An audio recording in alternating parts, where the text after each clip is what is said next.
ప్రియులారా, పాపాత్ములను ఎవరు కొనుక్కుంటారు చెప్పండి? పాపాత్ములను ఎవరు కొనుక్కొని బాగు చేసుకుంటారు చెప్పండి? ఎవరిని కొనుక్కుంటారు? ఇతను ఒక నరహంతుడండి, ఇతను ఉగ్రవాదుడండి, ఇతను బందిపోటు దొంగండి, ఇగో ఇతను పలానా పాపాత్మురాలండి, ఇగో వ్యభిచారం పట్టబడినటువంటి ఈమండి ఏంటి, అలాంటి వాళ్ళను ఎవరైనా కొనుక్కుంటారా?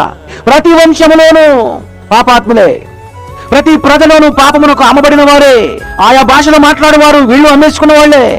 ప్రతి జనములోనూ అందరూ పాపము చేసి, ఇలా ప్రతి జనంలో ప్రతి వంశములో ఉన్న వారందరినీ, పాపాత్ములైనటువంటి వారిని, అమ్మేసుకున్నటువంటి వారిని రక్తమిచ్చి ఆయన కొనుక్కున్నాడు అంటే ఎవరండి రక్తం ఇచ్చి కొనుక్కుంటారా చెప్పండి?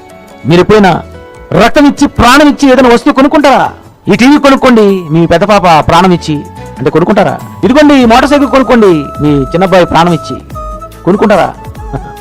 ప్రాణానికి అమ్మరు వస్తువులు, నాణాలకు అమ్ముతారు. ఈ ప్రపంచంలో ఎవరైనా నాణాలకు వస్తువులు కొనుక్కుంటారు కానీ ప్రాణమిచ్చి కొనుక్కోరు. కానీ పాపానికి అమ్మబడినటువంటి మనలను ప్రాణమిచ్చి యేసుక్రీస్తు వారు కొనుక్కున్నారు అంటే ప్రియమైన దేవుని పిల్లరా, ఎందుకు ఆయన కొనుక్కున్నాడు? నువ్వు అమ్ముకున్నావు, ఆయన నిన్ను రక్తమిచ్చి కొనుక్కున్నాడట.